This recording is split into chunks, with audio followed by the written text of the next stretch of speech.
Jamal's excitement about buying his first car quickly turns sour at Metro Motors. As he walks through the glass doors, his confident stride catches Brad's attention.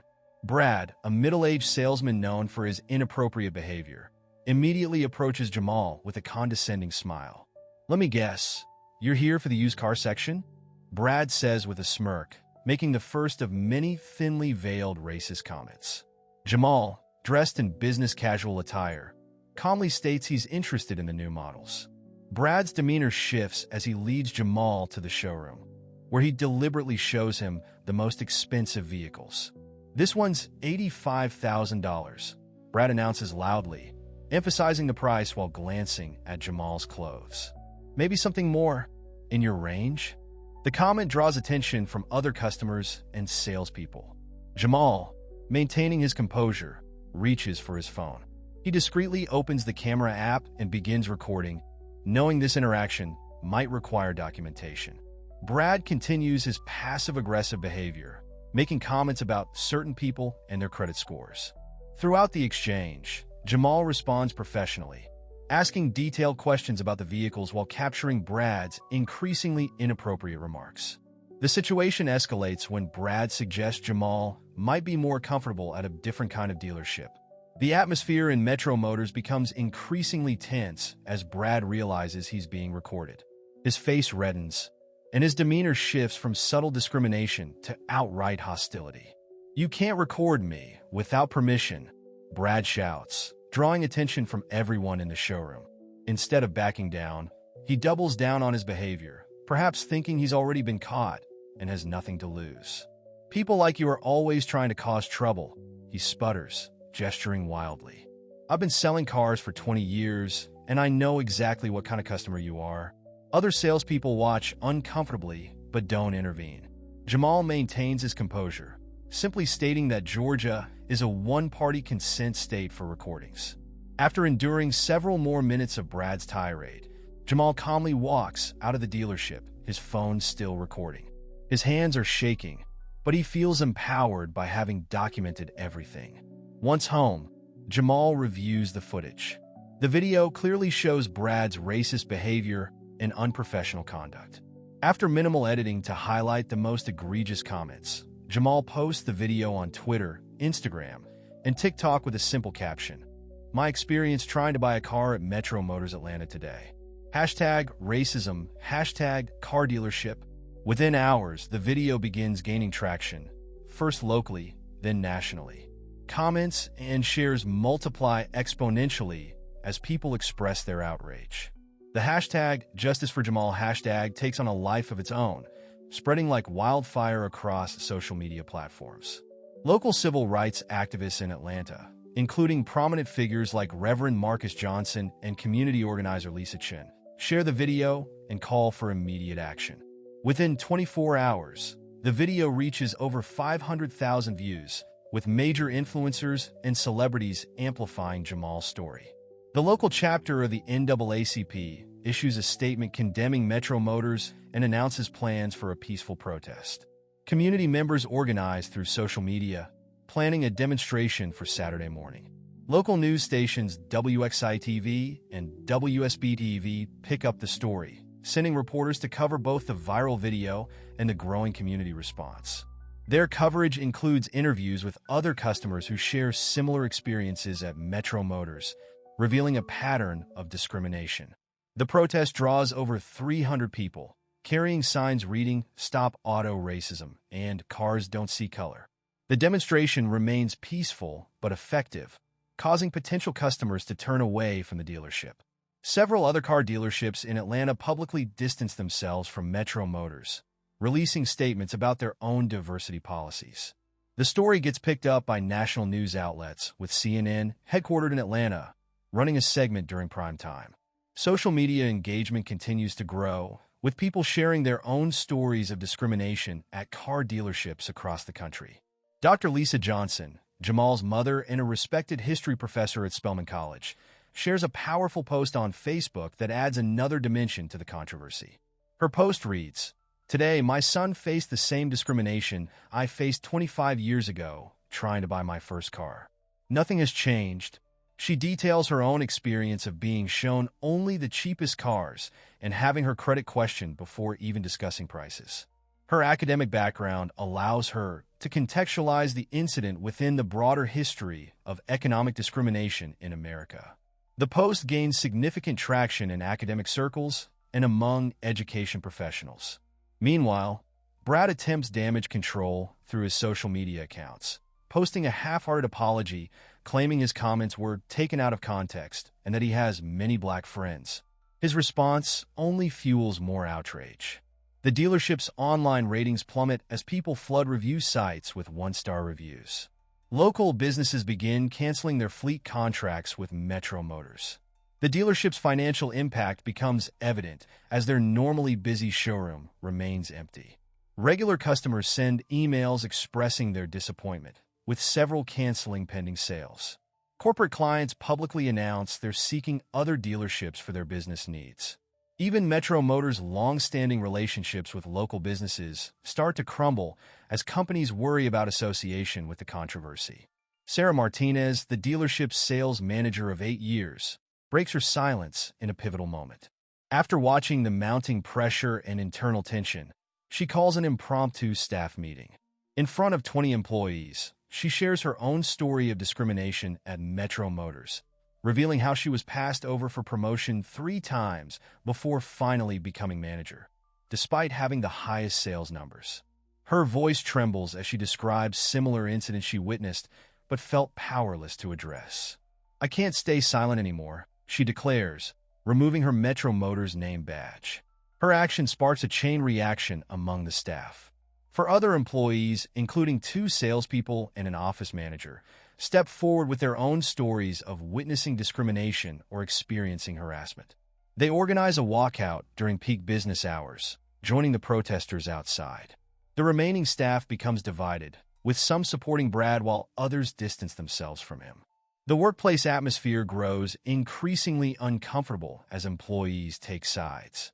Security cameras capture heated arguments in the break room. Sales meetings become tense as Brad finds himself isolated, with colleagues refusing to collaborate with him on deals. Even his usual allies begin avoiding him, worried about their own job security. The once cohesive sales team splits into factions, affecting daily operations and customer service. The emergency meeting at Metro Motors corporate headquarters marks a turning point in the controversy. The boardroom is tense as regional executives gather with local management, legal advisors, and HR representatives. The meeting begins with a presentation of the financial impact.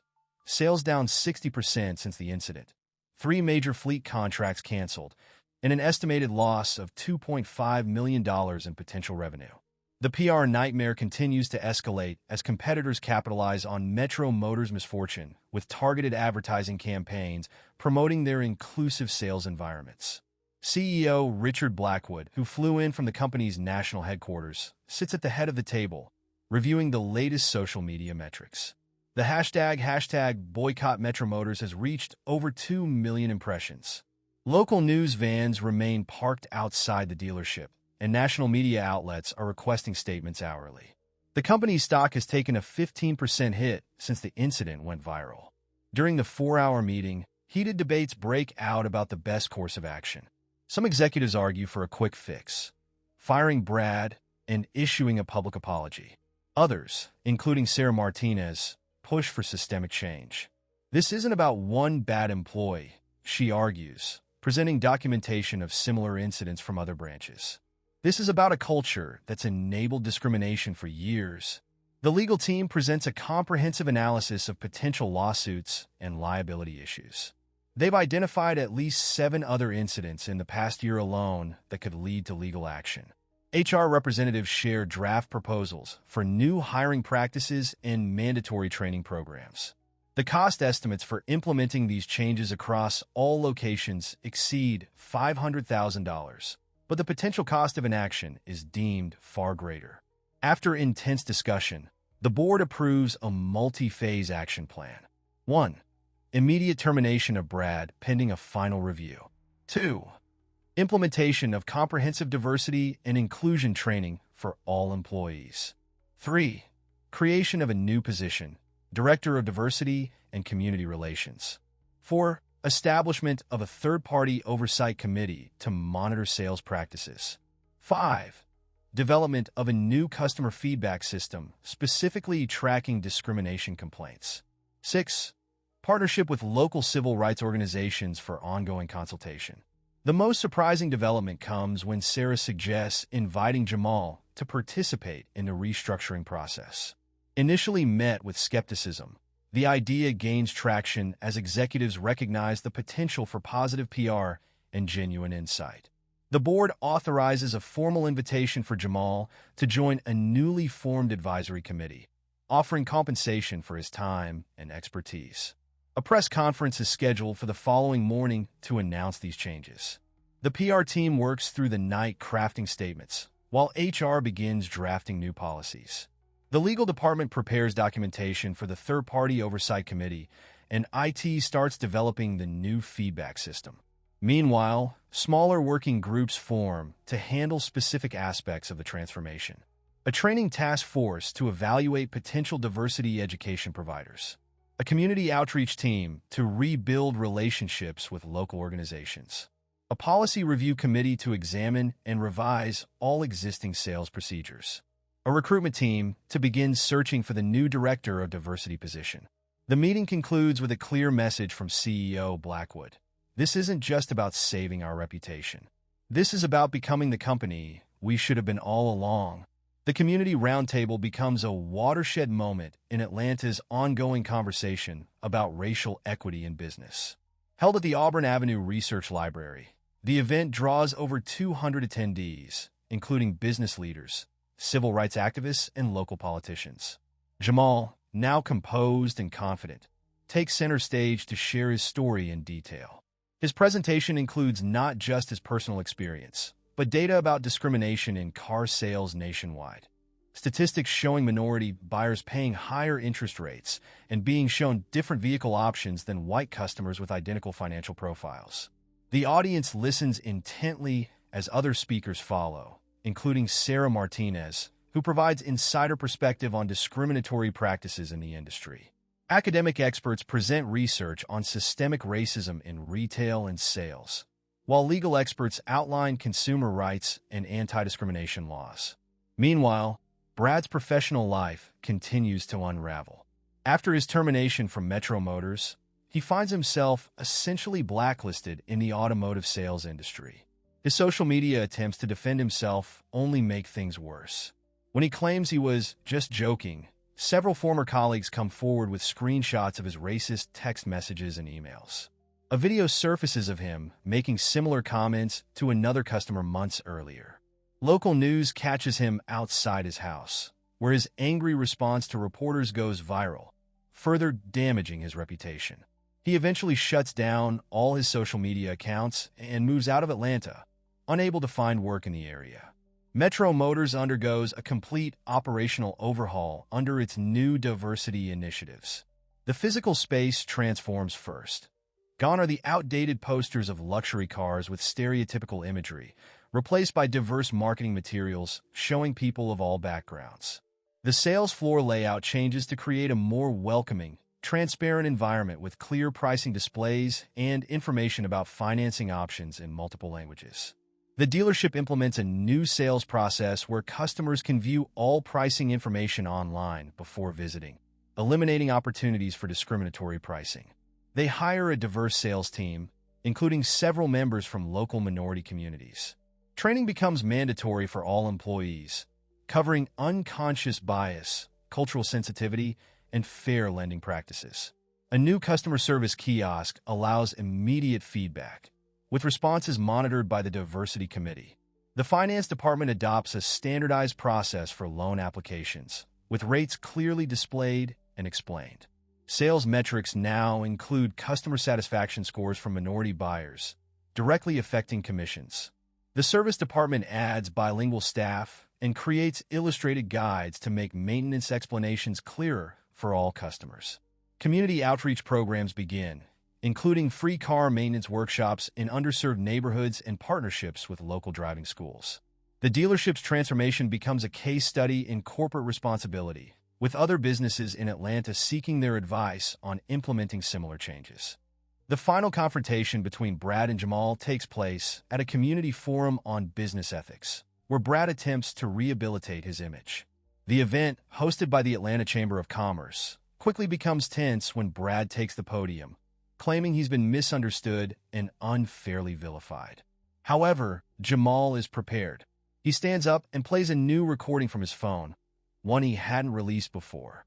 The video shows Brad in an unguarded moment before noticing Jamal's presence that day, making explicitly racist comments to another salesperson about keeping certain people out of the premium section. The audience falls silent as Brad's true colors are exposed once again. His prepared speech about learning and growing crumbles in the face of this new evidence. The video spreads even faster than the first one, reaching millions of views within hours.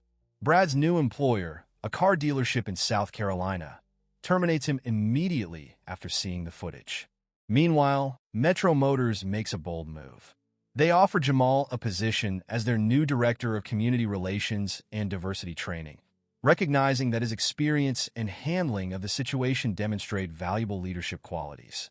His first initiative is to create a comprehensive training program that becomes mandatory for all car dealerships in the metro Atlanta area wanting to maintain their business licenses. The program includes real-world scenarios, cultural sensitivity training, and clear guidelines for fair treatment of all customers. Brad, now unemployable in the automotive industry, leaves the Southeast entirely, while Jamal's story becomes part of business ethics curricula at several universities.